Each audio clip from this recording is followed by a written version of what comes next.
Do you have a digital twin? And if so, who controls it? I'm Tonya Hall, and joining me is Rob Van Kranenburg, founder of the IoT Council. Welcome, Rob. Welcome. Well, thank you very much for having me. Welcome back. What is the mission of the IoT Council? It's to get the things that are sort of happening now a little bit more in the back end. The things that the Internet of Things, the AI, the digital transition, all the speed with which all the developments are happening, is to try to get them basically in two ways. One is to get the engineers to think about the repercussions of what they are doing, which is going beyond the immediate applications and services. It's really about society now. And the other way is to get citizens to understand that this is a kind of a thing that's happening that is very hard to be against, or it's very hard sort of like not to want to be part of. So this is something that we have to broker together. So it's basically about two things: about a story for the experts and a story for citizens. You're going to speak at the Forum Europe Future Internet Conference in Brussels about the digital twins and the future of IoT. So, what are digital twins and how do they help drive the future of IoT? Yes, digital twin is something, it's a term that came from what is called industrial internet. So this is when you talk about big machines and you talk about factories and you talk about huge systems, SCADA systems that are running nuclear plants, or at some point, people were putting sensors to these machines. And they were actually creating a kind of a virtual representation of that machine. And in the beginning, this was not really full, so it was more like trails. It was more like bits and pieces of that machine that could be also viewed or looked at purely from the virtual point of view. So you would not look at the actual machine. You actually look at a kind of blueprint, a virtual blueprint of that machine in your digital system, in your cloud. So you basically have your analog machine where you could look at, and then you would have all the same operations in the cloud. Now, at this moment in time, it's actually possible not to build kind of a particular, let's say, digital characteristics of a machine, but to build a perfect digital twin of that machine. And then something really magical can happen, which is that at some point, and this is where what's happening now in this industrial internet, at some point you can decide to have the analog machine powering a process, but you could actually switch in the middle of the process to the virtual machine and have the virtual machine then powering that process. Now that's a bit going to the holodeck. That's a little bit Star Trek type of situations. And what we see now is that this idea of a digital twin of an object, so where you basically have all the characteristics of its data body in your virtual possession, is also going to consumer internet. So the way I like to sort of think about it is sort of, you have a glass or you have a cup. Well, basically anything you have now, you should picture the same object, but sort of on top of it. But that's invisible, you don't see it. So you have a glass, and you take the glass and you put a glass on top of your glass. But that's the glass you don't see. Now, this is the moment where the AI sort of hits the big data. This is also the moment where Elon Musk is talking about, where he sort of gets a little bit worried about all of this, because it means that we're still in a kind of a world in which you think that I have the glass and I move the glass around the table. And I still think, okay, I own the glass, I move the glass around the table, I have agency on that glass. But if you're in a world in which it's equally important to also own the digital representation of that glass, if that digital representation is in somebody else's cloud, is not in your possession, then you don't own actually the entire object, you just own the analog representation of it, because the virtual representation becomes more important.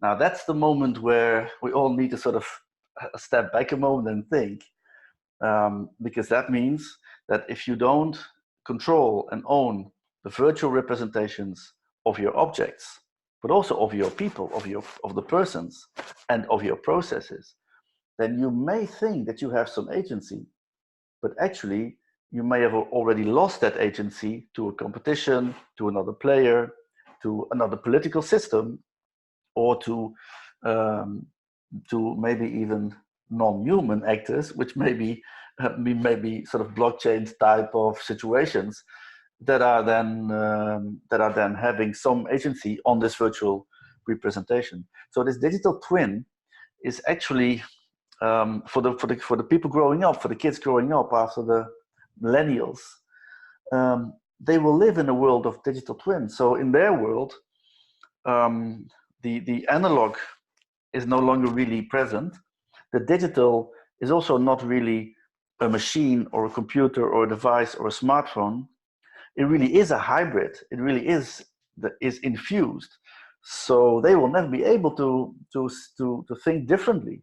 For them, the digital twin is the normal object or the person or the process. So this means that basically, if you run a company, if you don't have a strategy for this, or if you run a political system and you don't have a strategy for this, then your tools are tuned to an old situation, and they will be coming over the top players. So like we saw over the top players on housing with Airbnb, on mobility with Uber, on data, if we in a way with Google, we are now seeing over the top players on governance itself. So we are seeing over the top players on basically what it means to be strategically in power. And this is a serious moment. You say that. Wow. So where is this technology then in the range of its infancy to maturity? I mean, where are we at in this evolution? We're in the infancy of this, if we call it sort of a new ontology, which it is. It's then we're in the infancy, and there's one story I think that really made it very clear to me. We were in a workshop, and we were having a conversation, and then somebody said, "Okay, we're talking about identity and identities.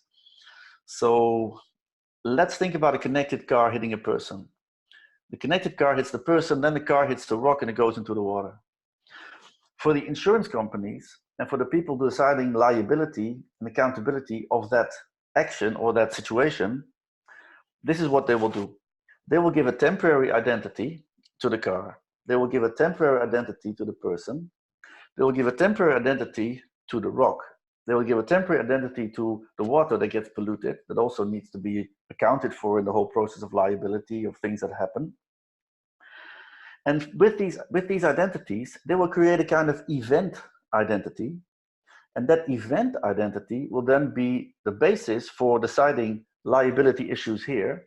But that event identity never goes back to the real person or the real car or the real rock or the real water. So that event identity then becomes also the basis for new services or new formats. Now, this is actually the moment Amazon is able to do this.